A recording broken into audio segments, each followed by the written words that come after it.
बताएंगे आज का? So the thoughts actually started around 6 to 8 months back.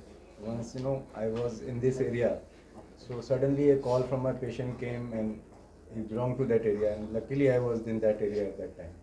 So then he told me that I realized that there was so many kidney patients, transplant patients who started calling at very particular day, and I had no idea that we had so many kidney problems in this adjoining area.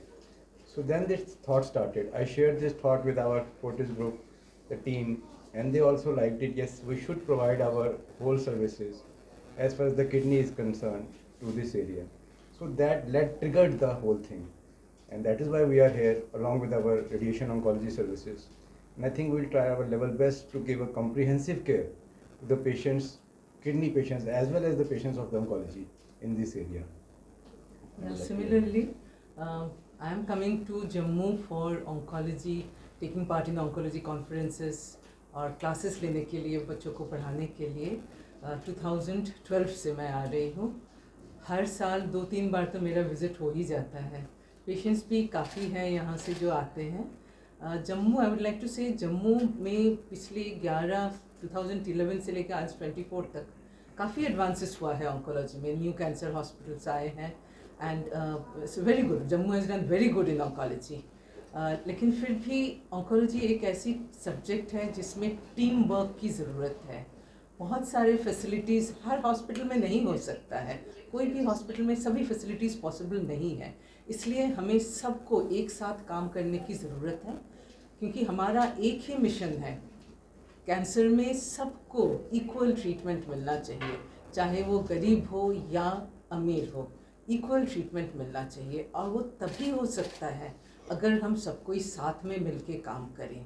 जो जम्मू में available नहीं है वो हम देंगे, जो हमारे पास नहीं है वो और कोई देगा. तो ऐसे ही हमें मिलके काम करना चाहिए.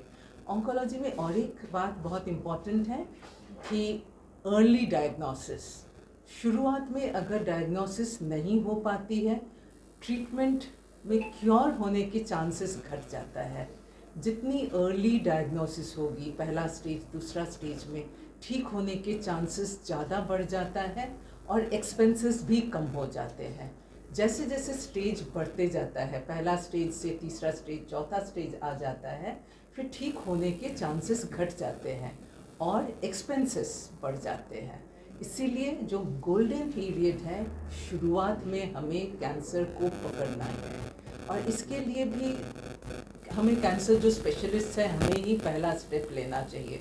हमें सबको बताना चाहिए कि कैंसर की हम कब डायग्नोस करें, कब हम शक करें, कौन सा सिम्टम हमें हो कि तब हमें कैंसर के लिए जांच कराना चाहिए.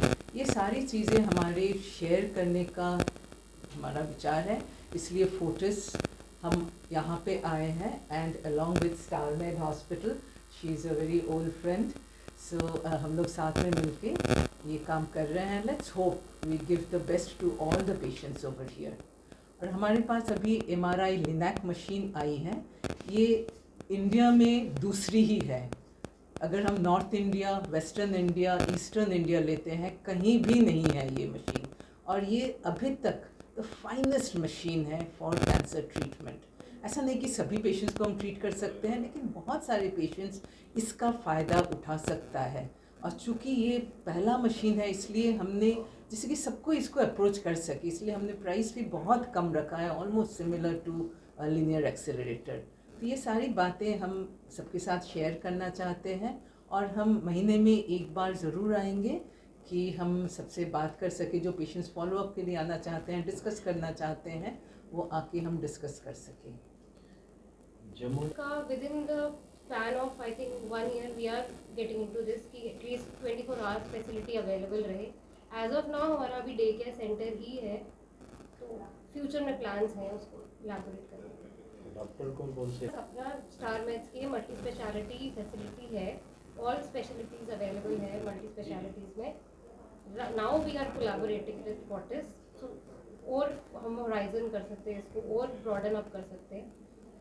क्वेश्चन. और ये खाली डॉक्टर नहीं, सबको जानना चाहिए. एक आदमी को पता चले, हमें दूसरे आदमी को बताना चाहिए. अनफॉर्चुनेटली कैंसर में शुरुआत में कोई सिम्टम्स नहीं होती है, ये मान के चलना है. लेकिन हम सभी पेशेंट्स को बोलते हैं, अगर आपके कोई सिम्टम्स हो, जैसे कि गला बैठ जाना, कहीं पे कोई गांठ दिख रहा है जो ठीक नहीं हो रहा है, कहीं से ब्लीडिंग आना, चाहे महीने के रास्ते से हो, मुंह से हो, कफ से हो, यूरिन से, पेशाब के रास्ते से हो, कहीं से ब्लीडिंग आना या पानी आना, और कहीं पे कोई घाव है जो भर नहीं रहा है, बुखार है, वेट लॉस है, वज़न घट रहा है, तो इस तरह की कोई भी सिम्टम जो 3 हफ्ते तक नॉर्मल इलाज से ठीक नहीं हो रहा है, एक बार आपको डॉक्टर से मिलना चाहिए कि कहीं वो कैंसर तो नहीं है। इसे हम बोलते हैं कैंसर रूल आउट करना। कोई सिम्टम अगर 3 हफ्ते से कोई नॉर्मल मेडिसिन से ठीक नहीं हो रहा है, एक बार ज़रूर राय लेना चाहिए कि कहीं ये कैंसर तो नहीं है, क्योंकि शुरुआत में पता चले it is curable. Most of the cancers are curable. देखिए, खास में आपको मैं बता रहा था कि जब मैं यहाँ आया तो मैंने यहाँ पे देखा 1 से 7 4 से 6 पेशेंट उसी दिन मेरे को फ़ोन करने लगा। मुझे ये रियलाइज़ हुआ शायद कुछ अंडरस्टैंडिंग की ज़रूरत है, कुछ एक्सप्लेनेशन की ज़रूरत है, शायद एक होलिस्टिक केयर की ज़रूरत है और एक्सपर्टीज़ की भी ज़रूरत है। हो सकता है कि जैसे हम हमारे फोर्टिस अस्पताल में एक होल सोल केयर करते हैं, पेशेंट आया, उसका कारण, जैसे मैम ने बताया कि कोई भी क्रॉनिक बीमारी, कोई भी क्रॉनिक, कैंसर ही नहीं, कोई भी बीमारी, ये किडनी बीमारी भी क्रॉनिक है, कैंसर भी क्रॉनिक बीमारी है, ये चीज़ें अगर पहले पकड़ी जाएं तो हम उसको रोक सकते हैं, उसको स्लो डाउन कर सकते हैं। वैसे ही किडनी बीमारी को अगर आप टाइमली पकड़ लें तो वो पूरा उम्र बिना डायलिसिस के हो सकता है पेशेंट बच जाए, हो सकता है उसे कभी ट्रांसप्लांट की ज़रूरत ही ना पड़े। जब मैंने यहाँ देखा कि यंग लोग ट्रांसप्लांट करा के खड़े हैं, वो कह रहे थे जी हमारा ट्रांसप्लांट हो चुका है, देन आई रियलाइज कि शायद वो अर्ली पकड़ नहीं है जो होनी चाहिए। शायद पेशेंट वेट करता है कि वो बीमारी बढ़ जाती है तब पता लगता है। तो एक पर्पस तो ये है कि यहाँ आके अवेयरनेस क्रिएट करना कि हम अर्ली पकड़ पाएँ उसको, उनको बता पाएँ कि देखिए ये बीमारी है, अगर वो इलाज यहाँ पे हो सकता है वेरी वेल एंड गुड, उसको यहीं किया जाए। अगर वो सुविधा इसके आगे और एक्सपर्टीज़ की ज़रूरत है जो यहाँ अवेलेबल नहीं है, ठीक है, तो फिर हम उसको कह सकते हैं कि आप हमारे पास आके वहाँ वो एक्सपर्टीज़ का यूज़ करें, क्योंकि आजकल ये सारी एक्सपर्टीज़ इतनी महंगी नहीं रही जो आज से कई साल पहले थी। अब ABO इनकम्पैटिबल ट्रांसप्लांट होने लगे हैं, जिसका ब्लड ग्रुप के अगेंस्ट अगर कोई आपका फैमिली रिलेशन आपके ब्लड ग्रुप नहीं मैच करता, देना चाहता है, एज़ पर गवर्नमेंट गाइडलाइंस हम वो ट्रांसप्लांट भी कर सकते हैं, वो सक्सेसफुली कर सकते हैं। ये यहाँ लोगों को पता ही नहीं है इस बारे में, कैसे फिस्टुला का केयर करना है, डायलिसिस पेशेंट का कैसे केयर करना है, उसको एक्सप्लेन किया जा सकता है। आज मैं हूँ, हो सकता है कल हमारे साथ डायलिसिस के लिए और भी सर्जन आए, वो देखें कि भैया डायलिसिस फिस्टुला केयर कैसे किया जा सकता है।